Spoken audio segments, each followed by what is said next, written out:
Assalamualaikum warahmatullahi wabarakatuh. Bertemu lagi bersama Bu Mia di pembelajaran Bahasa Indonesia. Apa kabar semuanya? Alhamdulillah, luar biasa, Allahu Akbar. Sebelum pembelajaran ini dimulai, kita berdoa dulu yuk.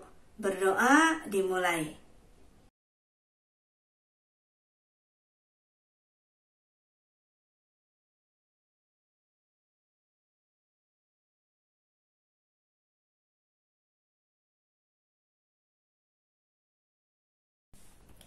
Kita masih dalam masa pandemi COVID-19.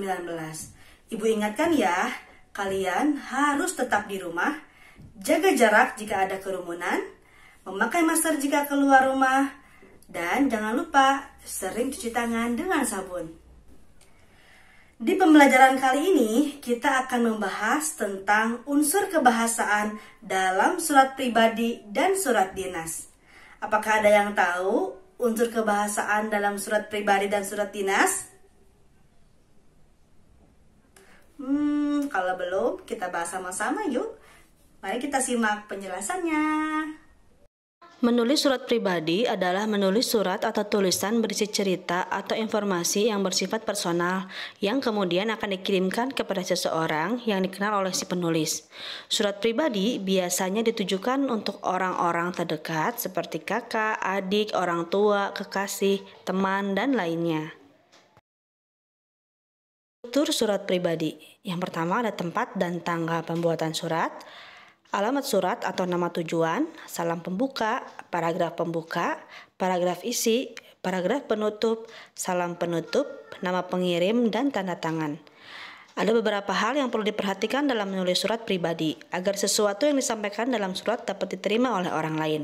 Yang pertama, kemukakan maksud dan tujuan dengan jelas, gunakan kata-kata yang santun dan kalimat yang jelas maknanya. Ada satu pokok masalah yang dibahas atau disampaikan, penyampaiannya bisa disertai dengan humor atau hal-hal menarik, penggunaan tanda baca dan ejaan dengan cermat.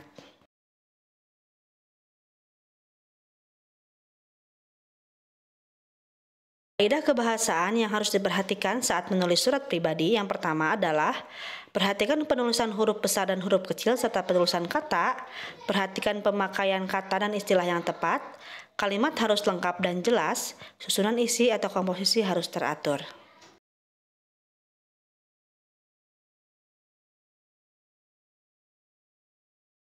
Berikut adalah contoh struktur surat pribadi. Bisa kalian baca dan amati ya.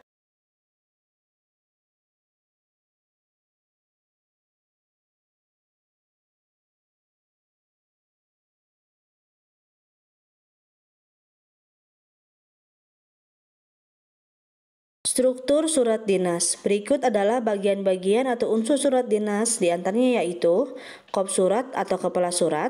Bagian ini berada di bagian paling atas pada surat resmi. Dalam kop surat terdapat logo, nama dan alamat lembaga atau instansi. Nama tersebut mengacu pada induk organisasi serta pada kop surat terdapat ciri khas organisasi tersebut. Tanggal surat. Pada bagian tanggal surat terdiri atas nama tempat dan tanggal di mana surat tersebut dibuat. Nomor. Pada bagian nomor terdiri atas kode, nomor surat yang dikeluarkan, identitas lembaga atau instansi serta tahun pembuatan surat. Lampiran. Lampiran adalah lembaran tambahan yang akan disampaikan dapat berupa lembaran kertas atau dokumen lain.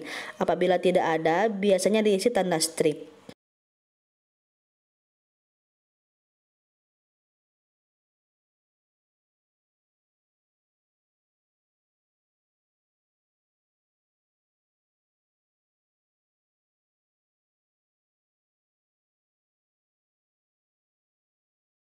Selanjutnya yaitu perihal atau hal.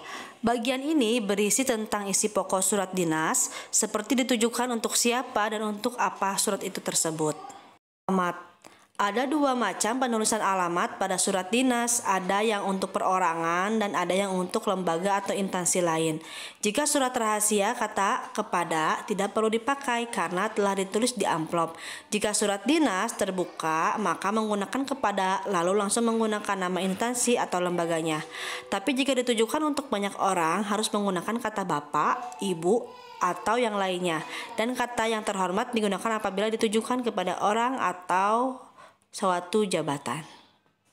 Salam pembuka. Salam pembuka digunakan untuk menunjukkan rasa hormat atau sopan santun. Selanjutnya, isi surat. Pada bagian ini haruslah sesuai dengan perihal yang ingin disampaikan. Salam penutup. Salam penutup digunakan untuk menunjukkan akhir surat.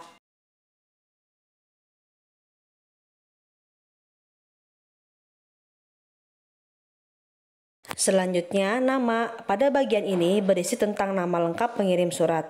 Lalu, tembusan. Tembusan adalah pihak yang mendapatkan tembusan atau salinan surat selain yang dialamatkan. Tembusan ini boleh digunakan atau tidak bergantung pada surat tersebut membutuhkan tembusan atau tidak.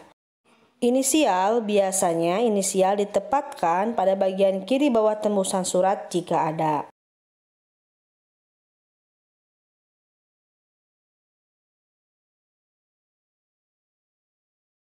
Nah, ini adalah contoh struktur surat dinas atau surat resmi. Bisa kalian amati satu persatu ya.